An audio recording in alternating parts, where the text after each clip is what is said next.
Welcome to Corvette Today, the podcast that talks about everything Corvette, with your host Steve Garrett, MC and DJ at one of the largest Corvette weekends in the country, Corvette Fun Fest, president of the Corvette Club of Kansas City, Missouri, and radio disc jockey at the #1 radio station in Kansas City for over 40 years.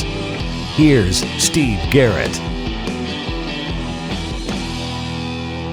Hey, thanks for listening to Corvette Today, the podcast that talks about everything Corvette. I'm your host, Steve Garrett. I appreciate you tuning in. You can listen to Corvette Today on all podcast platforms like iTunes, Spotify, Google Podcasts, iHeartRadio, Apple Podcasts, Anchor.fm, Pandora, Stitcher, Audible, and many more. You can also listen on your smart device. Just say, Alexa or Hey Google, play the podcast called Corvette Today, and you're connected. Also, visit the Corvette Today website. It's CorvetteTodayPodcast.com. You can also sign up for Corvette Today notifications, updates, and information at CorvetteToday.ck.page. And don't forget, join the Corvette Today Facebook group. We have over 2,300 members, and I'd love to have you as a member as well. First, I'd like to thank our flagship sponsors of Corvette Today, MidEngineCorvetteForum.com. If you'd like to join a new, vibrant forum that focuses on the new mid-engine C8 Corvette, it's free to join this friendly community. You'll meet a lot of fellow Corvette enthusiasts like yourself at MidEngineCorvetteForum.com.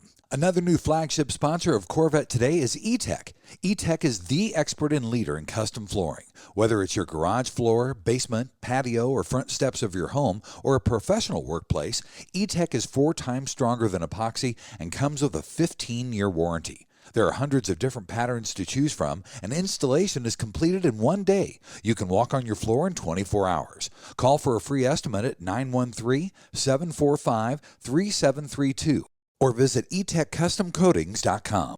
913-745-3732 or etekcustomcoatings.com. I have my garage floor done with E-Tech and absolutely love it, and I know you'll love yours. You can see the pictures of it on my blog at CorvetteTodayPodcast.com. Also, a shout out to CanadianCorvetteForum.com, welcoming Corvette owners from around the world. My guest on Corvette Today is an avid motorsport and aviation enthusiast. He's also the founder and retired CEO of Bloomington Gold, and he created the Gold certification judging procedures. He's one of the world's experts in determining the metrics used to measure the originality or non-originality, as the case may be, of collectible vehicles and aircraft. He co-authored the book called Corvette Restoration-State State of the Art. His museum-quality restorations have set the bar for today's Corvette and car restorers around the world. He is Mr. David Burroughs. David, welcome to Corvette Today. Thank you, Steve. Appreciate the invitation. I'm glad to have you on. David, let's talk about your early years. I always ask everybody this. When did you know you were a car guy? Somewhere probably around 5 or 6, somewhere in there. I asked my dad for a birthday present, or my parents, but my dad normally for this. I wanted carburetors and starters. I was fascinated with carburetors and starters, and I could take them apart. And so he would get carburetors and starters and other components out of engines and give them to me for my birthday. They were junk, and I could take them apart and fiddle with them and put them back together again. And then that led to more things than automobiles, and then go-karts, build soapbox derby cars, and then regular powered go-karts, and then go-kart racing. Kind of went on from there. That's kind of interesting because when most kids that age are looking for Tonka trucks and Hot Wheels, you're looking for carburetors, aren't you? Yes, carburetors and starters. Now, I had no idea what they did. I knew it was a carburetor, but I knew gasoline came out of it. But I was 5 or 6 years old, and I lived on a farm. I still live there, as a matter of fact. So as a farm kid, I was around tractors and trucks and engines and noise and smoke and gasoline. Great place to grow up as a kid. So I had my fingers in gasoline and dirty parts and oil since I was a little kid. How did you get first introduced to Corvette, David? This sounds paradoxical, but at the Chrysler garage. My dad was a Chrysler guy. I live in El Paso, Illinois, which is a small town. That time it was 1,800 people, but it did have a Chrysler garage and an Oldsmobile garage. My dad would go in and spend time with the Chrysler guys at the dealership. And so my introduction to Corvette was a horrible automobile, and any Chrysler could beat one. So I thought Corvettes, never paid attention to them. I just knew that they weren't as fast as a Chrysler, and I looked down on them, to tell you the truth, because that's all I heard from the Chrysler people that my dad was around at the dealership that he bought his Chryslers from. So that was my introduction to Corvette. It was not positive. Well, it obviously turned to a more positive thing. How did that go after that? It did. It actually did. And I can even tell you the date. It was in August of 1961. I was visiting a friend in North Webster, Indiana, which is a kind of a tourist town. It has a lake. Anyway, at night we were walking down the street. Of course, we didn't have any driver's license because we were too young to drive. So we walked everywhere. And as a resort town, this was a perfect setup. It was kind of like an American graffiti night. The street lights lighted, of course, as the cars went by, and a white Corvette, I think a 58, came down the street toward us and then made a right turn into a gas station. And as it pulled under these lights, these beautiful, gorgeous lights rippled off the white paint on this Corvette. And I thought, there's a Corvette. And I told my buddy that there's a Corvette there, and which we would have kept on walking. With one exception, about 6 girls came out of nowhere and swarmed around this white Corvette. And all of a sudden, Corvette went from lowest on the totem pole to, I got to get one of those. And that was in 8th grade. So that's when the tide turned. And I thought, I think I better reconsider my favorite car. Very smart idea. What Corvettes have you owned in the past, David, and what is in your garage right now? Well, I've had the fortune of being exposed and the fortune of owning several rather historic vehicles that sort of came into because I was at the right place, the right time with the right knowledge. At one time owned in partnership with a couple of other people, 367 L88s at the same time. Wow. Had 267 L88s parked in the garage side by side. Very nice. And other cars like that. But owning them wasn't really the objective. They just happened to be things that I thought I could contribute to and hopefully save them. So the only way to save them was to buy them and do the proper things with them to make sure that they didn't get destroyed unknowingly by somebody who didn't know how to take care of them. So there's numerous historic vehicles like that I've been fortunate to get my hands on and do something to contribute to their long-term survivability. The only thing I have really today is the first Corvette I ever had, which is a 67. So I'm not a collector, or I guess I am a collector of one. Owning one doesn't really mean that much to me. It's what I can do to preserve one or help somebody else preserve one that is historically important. Talk about that thirst for preserving Corvettes and how that led you into forming Bloomington Gold. Well, in 1973, I started showing the Corvette that I just told you that I have. I took it to several Corvette shows. At that time, it was an old car, but think about it. It was 1967, and this is 1973, so it's 6 years old, which at that point in time would be old. So the paint was a little bit faded silver, but everything else was bone stock original. And of course, there wasn't a chance in the world I'm going to win anything with a silver 67 coupe with black wall tires and coffee can hubcaps. You can't win anything. And I thought, well, gee, going to these car shows back in the early 70s, there were no standards. There were judges that really didn't know what they were doing other than making sure that there was no dirt in the fender wells and the paint was pretty and nice design. The thing that really caught my attention was there was one winner usually, and everybody else was a loser. As a marketing guy, I thought, that doesn't look like a sustainable concept. So I thought the car that's original, it's been left alone. It doesn't have a chance unless somebody made it into a station wagon or put stars and stripes on it or glittery wheels or something like that. And I thought, why don't I do something for cars that have not been altered or changed and so forth? So then rather than having one winner and everybody else losing, I thought, what if we set standards like high jumping? And so if you can jump over the high bar at 7 feet, we'll certify you that you can jump 7 feet. And if you jump 6'5", guess what? You don't get certified. So it's not like everybody gets a participant award. But if you set the standards high and don't negotiate, that's what it is. If you can't clear the bar this year, go practice some more and come back because the bar is not going to change. Right. If you can get better, you jump over the bar. So I thought that concept makes sense. And there was a lot of cars out there that had not been restored and had not been modified and had not been customized and made to look glittery. I thought, well, that's a pretty big market. That's a bigger market than the cars that have been changed. So I came up with this idea to certify automobiles the way they would have left the factory. And everybody thought that was the dumbest idea they'd ever heard of. Because I asked a lot of people, what if I created an event that recognized cars that had been left alone in their original condition? And people would say, well, why in the world would you do that? And I explained it. And they said, well, that could be a car out in the parking lot. And I said, yeah, that's exactly the idea. And they said, that's a dumb idea. So anyway, I did it anyway. I had 127 automobiles show up at the first event, of which half of them were furious when they left because they'd never heard of such a concept. They didn't know that's what they were getting into. Attendance at the first Bloomington Gold was, I think, 127 vehicles, and the next one was 80. So I made a pretty big impression that this is not where you want to go if you've got a, quote, show car. I remember a number of people telling me, this is ridiculous. Everywhere I go, I win the best of show. And I didn't even get a certificate here. And I said, right? Yeah, that's right. And he said, I'm never coming back. And I said, that makes good sense because you won't do any better next year either. And then gradually people started saying, well, I got a Bloomington Gold certificate. Basically, people referred to it as Bloomington, and they got a gold certificate. So then ads would start showing up in magazines that they've got this XYZ Corvette for sale with a Bloomington Gold certificate. I never did any real serious advertising. All the owners advertised for me by promoting their vehicles with a Bloomington Gold certificate, and then went from there. Well, and we're going to talk in the second segment a little bit more and dig deeper into your Bloomington Gold years. But David, you've also written books on Corvette restoration. Talk about that book and where people can purchase it. Well, I didn't write it. I contributed to Mike Antonick, who's a very good friend and just a super research guy. Mike wrote Secrets of the Show Cars. He writes the Corvette Black Book, which has been in existence since 78 or something like that. Right. The book was actually written somewhere, I think, around 1980. I think it came out in 81. So Mike is the actual author.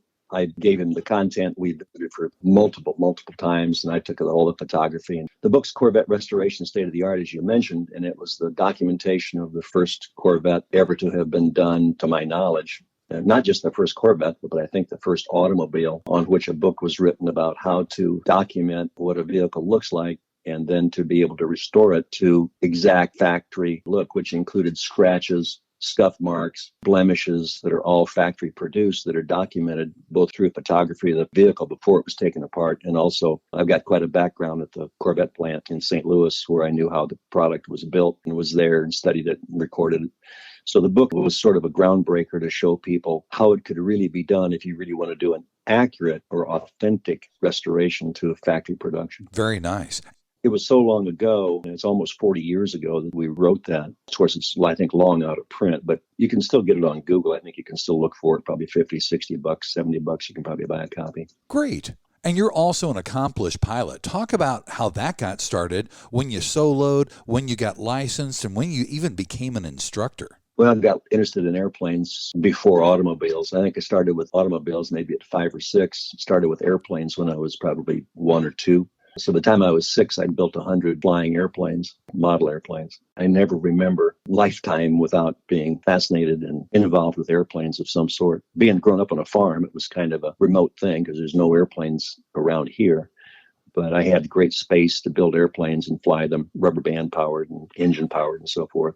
I just progressed, and I knew I wanted to be a pilot when I was 4, 5, 6 years old. I wanted to be an Indy race driver and or a pilot, and was able to get quite a bit of that done. I wanted to be an astronaut to begin with, but the eyes weren't good enough, so I didn't make it all that way. But started flying, took the controls for the first time at 9, and soloed at 16, a commercial pilot at 18, instructor at 21, and corporate pilot by 23. That's absolutely incredible. David, let's take our first break. And in segment number 2, we're going to talk about your years and how you started Bloomington Gold on Corvette Today. VetFinders.com is the Internet's original Corvette classified ads website, with classified ads starting at just $25. And every ad runs until your Corvette is sold. If you're in the market for a Corvette, VetFinders.com has over 500 Corvettes for sale from all around the USA and Canada, and covering all 8 generations. Visit VetFinders.com, the Internet's destination for buying and selling Corvettes. That's VETTE Finders.com.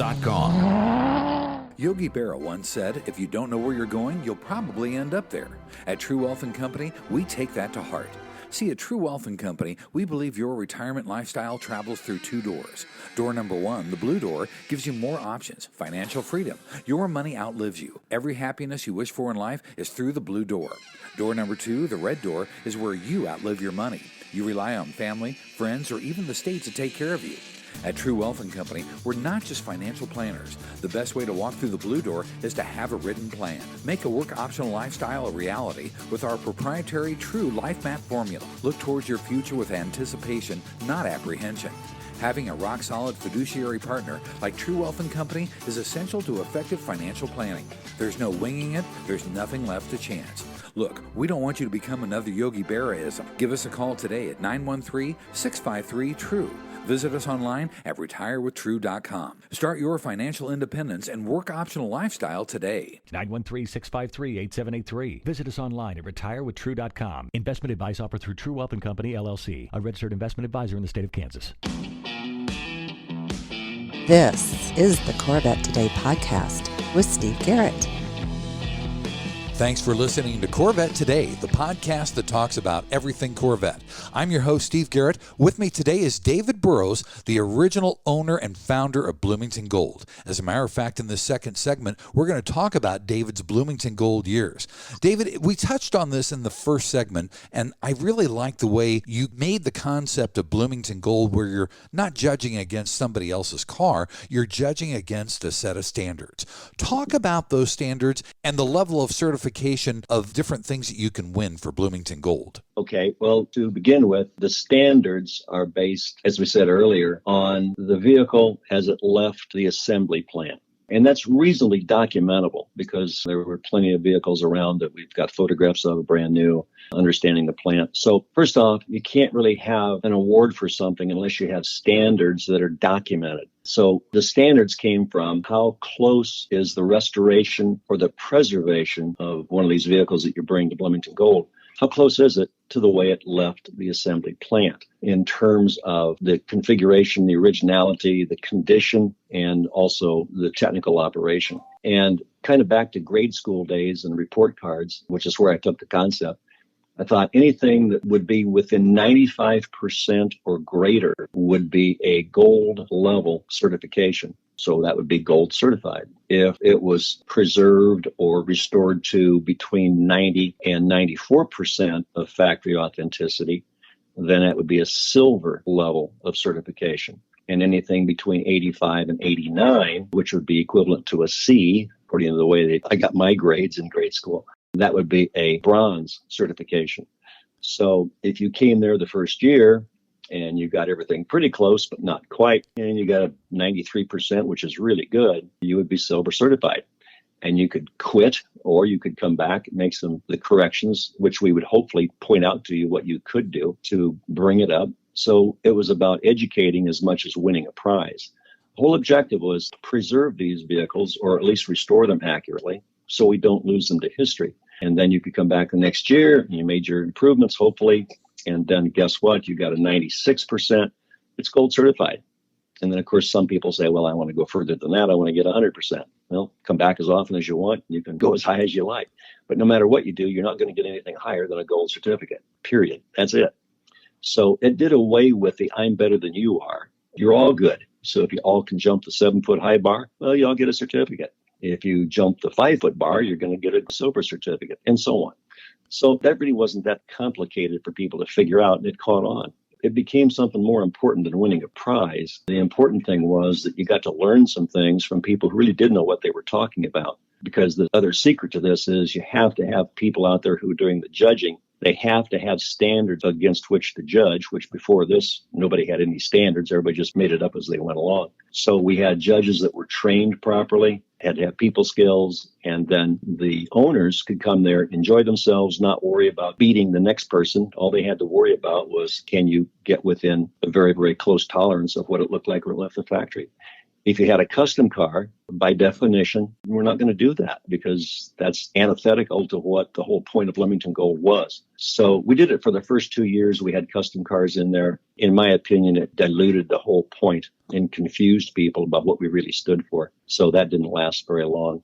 I think now Bloomington Gold is doing that again. I don't know what results they've had. I assume it must have been okay. But at that point in time, the categories or the levels of certification were gold, silver, and bronze. And the primary objective was be a place where people could come and learn and not just get 100 points, but get a 100-point vehicle. And then we tried to draw the distinction between this award isn't about you, the owner. It's about the authenticity of what you brought here. Very nice. Bloomington Gold became the standard for the Corvette industry. You created that standard. Talk about what sets Bloomington Gold apart from other shows or other concours.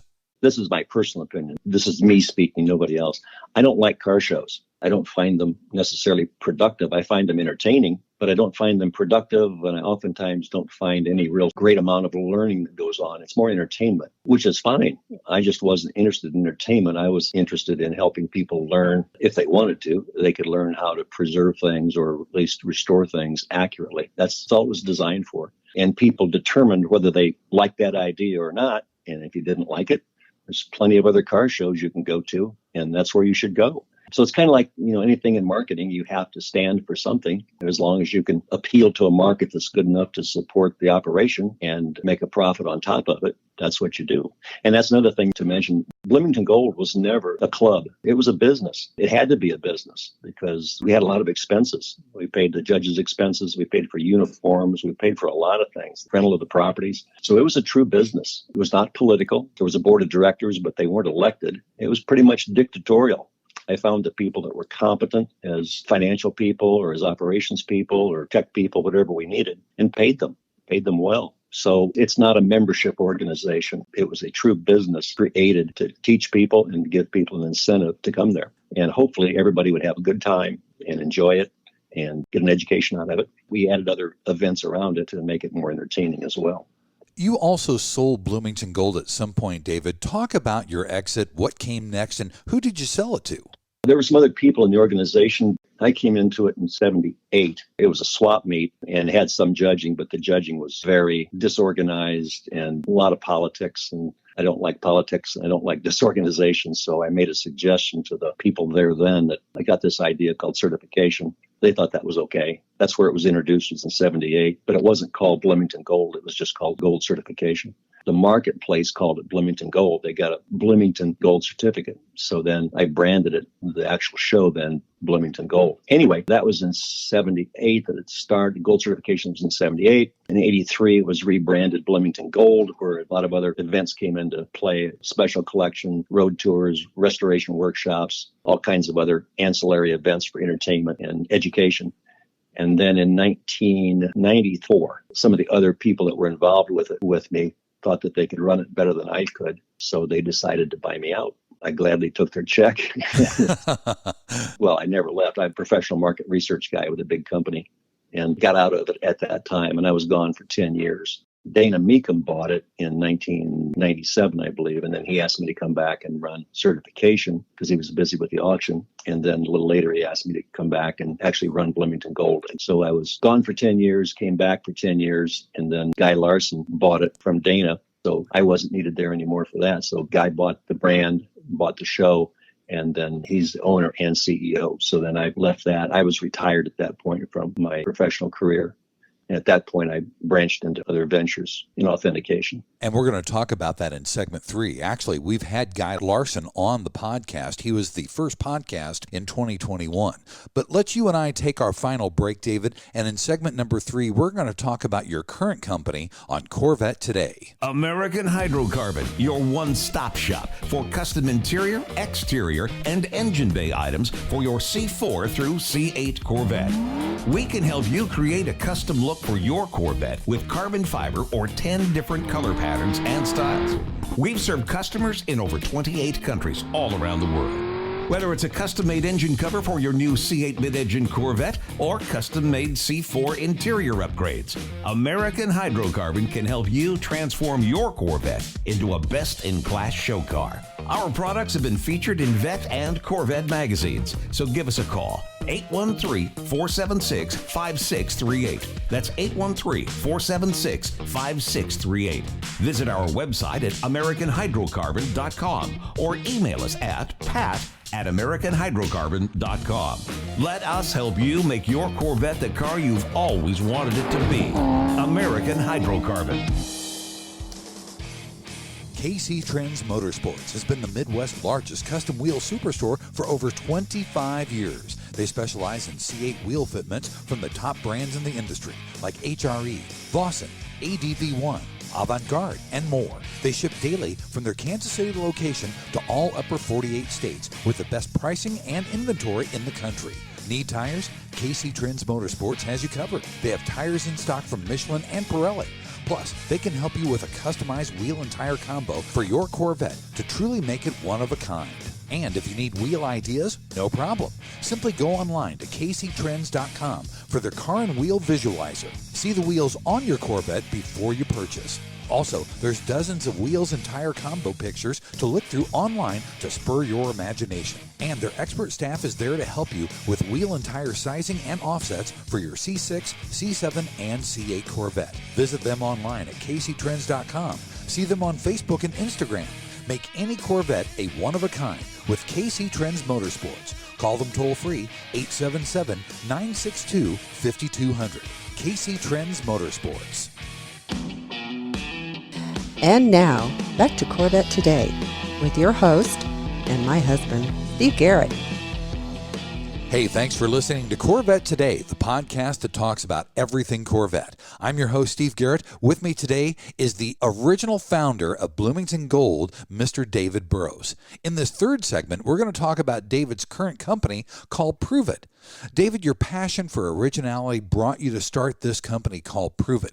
Talk about the beginnings of it and what the mission of your company is now. Well, I was asked to inspect a race car, as a matter of fact. And it was a Corvette, and it was purported to be a Bonneville race car that was owned by Mickey Thompson. Wow. And it had been restored, nice restoration. It was quite authentic to the Bonneville livery. It looked just like it did at the track, not really a track, but at the salt flats. And there would be some significance to it since it was owned by Mickey Thompson. And it had been sold, I think, a couple times. And before it was sold this time, I was asked to authenticate it to make sure that it really was what it was claimed to be. So I did, and found out kind of good news and bad news that no, it is not what it's claimed to be. It never was Mickey Thompson's Bonneville race car, which it had been, I guess, around the show circuit for 20 years or so. And that's what it was considered. And then I'm the person that has to bring the news that no, it isn't. There was forensic evidence and a lot of circumstantial stuff. The main thing was there was physical forensic evidence that showed clearly that is not what it's purported to be, because we had documentary photographic evidence from 1963 and 64 when the car did run at Bonneville. This did not match that vehicle. So that's the bad news. The good news was we've determined that Mickey Thompson had far more seat time in this vehicle than in the Bonneville vehicle. Oh. So yes, it was Mickey Thompson's personal car. Mickey Thompson had more to do with this car than he did the Bonneville car. So that was the bad news that turned into good news. Sometimes that does happen. We find out that it's not what it was purported to be, but it is something that kind of got off track in somebody's enthusiasm to maybe make the story better, but they would have been better off if they'd left the story alone in the first place. And so we were able to get that car straightened out, and it has since then gone into, I think, numerous collections with its real history and important history revealed and straightened out. So from that, other people heard about that, and then I got asked to do other authentications, and that's where the name Pruvit came from. People would want me to come in and prove whatever it was they wanted to prove, so I branded it Pruvit. Since then, that was in 2012, so I've been doing this almost 10 years, I guess, but it has gone from Corvettes into vehicles in general, to airplanes, to iconic movie artifacts, to historic artifacts. Pruvit actually does and can do authentications pretty much on anything. It's the process that's important, not the object. We're doing a document that was, I can't tell you I could, but I'm not allowed to. It's a document that went to the moon and circled the moon about 100 times and came back. I can't tell you who took it, but that project is just getting ready to get started to be able to authenticate that that is a document that circled the moon 100 times. That's amazing. Yeah, it's interesting. It's an interesting business. Did a movie jacket that James Dean supposedly wore in Rebel Without a Cause, did that. Doing an airplane that was flying during the attack on Pearl Harbor. Wow. It's gone from everything from Bonneville race cars to objects that circle the moon. With your background as a pilot and an aviation mechanic, Pruvit also works obviously in the automotive and Corvette industry, but aviation as well. That's really a rare combination, David. It's beyond that. We do stuff that's beyond aviation. You know, we do in the movie business as well. James Dean's jacket had nothing to do with automobiles or aviation. It's the process we go through to authenticate something. Forensically, testimony, records, all sorts of things you have to go through. And every project is totally different. The thing that's unique about Pruvit is the process we use and how we do it, and then who makes the decision, whether it's authentic or not authentic or how confident we are, because I'm not the person that makes the decision. Anybody who has something authenticated by Pruvit The interesting thing is nobody can pay anybody off, because if you were the client, you wouldn't know who to pay off to make it come out your way. We come in, we do the research, you give us your information, and then we look for somebody who disagrees with you and has the other point of view, and then we get research from them, and we go through and we actually build two cases. We build one for you, and we build one against you. And then you get to look at all that evidence and correct it if we said it wrong. And then the counterparty can look through their evidence, and then that evidence goes through a review, and then it eventually goes out to a jury of critical thinkers like test pilots, surgeons, attorneys. Anybody who has, as a profession, something is looking at evidence and making a conclusion. When the evidence goes out to that panel or that jury of 5, the jury doesn't know who the other 4 people are. And you, the client, don't know who the jury is. So you can't pay me off because I don't make the decision. I just gather the evidence, and we present the evidence on both sides of the argument. So you can't pay me off because I don't do anything other than organize the research and coordinate it. You can't pay the witnesses off because there's too many of them. You can't pay the jury off because you don't know who they are. And the jury can't get together and collude against you because the jury doesn't know who the other 4 analysts are. So it's the only, I've been told anyway, that this is the only authentication service that's that rigorous. So when you get an authentication from us, why, you can pretty well take it to the bank. Very unique. You're also, David, a 4-time national aerobatic champion and an 8-time national formation champion. Talk about those 2 titles. That's really cool. Not much to talk about. I fly airplanes upside down and right side up, and straight up and straight down. Do it a little bit more precisely than whoever I was competing against those 4 times. Formation flying is quite different. That's kind of like what the Thunderbirds and the Blue Angels do, except we're not nearly that fast. We fly much slower World War II airplanes. I wouldn't call it a hobby. It's just a very interesting lifestyle to fly with people like that are that well trained, and you have the trust to fly with those kinds of people. So it's very rewarding to be around those kinds of people. Very unique, too. You also set restoration standards because of your ties to the Smithsonian National Air and Space Museum. Talk about how those standards helped you with Corvette and aircraft as well. Precision documentation, that's critical, whether it's in Pruvit or anything else. We look at things in a very, very different way than, quote, car show judges do or beauty queen judges and things like that. This is a whole different mindset, of which drives probably most people crazy, and they would think that that's ridiculous. And it is ridiculous unless you've got something that has high value to it. It's very important. I'm not tied to the Smithsonian in any professional way. I just happen to, again, have the good fortune of knowing people at the Smithsonian and have had for about 20 years. So I've gone out, studied their processes, how they do things. When they do a restoration, for example, I do the same thing. I learned it from their procedures. As they take a nut, bolt, and washer out or off of something, that nut, bolt, and washer is never separated, and it's documented as to which hole it came out of, left rear, right rear, top, bottom, wherever. That's all documented. It goes in a little plastic bag. And if that gets replated, it's all remembered, photographed. And then when it comes back and goes back on the artifact, that bolt, washer, and nut go back in the same hole in the same order to the same number of turns on the bolt. So that's ridiculously precise and totally useless to most people. And it would drive most sane people insane. But when you're in the business of trying to document some high risk and high value artifact, whether it's an airplane, race car, lunar lander, or whatever it happens to be, it's important to do that because that does show provenance. It shows documentation that this is the real artifact. This has not been replaced with other hardware bolts. This is the bolt that came out of that race car that raced at Le Mans or raced at Indianapolis, driven by Mario Andretti. This is the same seat. This is the same stitching in the seat that John Kennedy was in, et cetera, et cetera. So those kinds of things are appropriate for the Smithsonian. For the regular garden variety restorer, that would be ridiculous and terribly expensive and unnecessary. But that's the mentality when you're in the kind of business that I'm in now. We have to look at things very carefully because that can turn a case from an original artifact to a fabrication, that it's an authentic fabrication, but it's a fabrication nonetheless, and that is not the part that was on the Indy 500 car that Andretti drove. So that's the tie-in to the Smithsonian. David, if somebody wants to get in touch with you at Pruvit, how can they reach you? Best way is email or a website. The website is prove-it.net, pruvit.net with a hyphen between prove and it.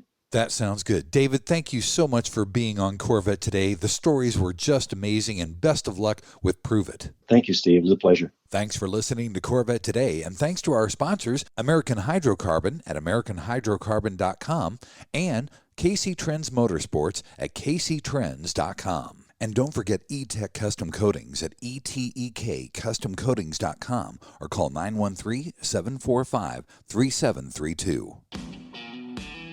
You've been listening to Corvette Today with Steve Garrett. If you'd like to contact Steve with any thoughts on the podcast or ideas for guests on Corvette Today, you can email him at stevegarrettdj@gmail.com. That's stevegarrettdj@gmail.com. Garrett has 2 R's and 2 T's. Or connect with Steve on social media on Facebook, Twitter, or Instagram using @SteveGarrettDJ. Thanks again for listening to Corvette Today.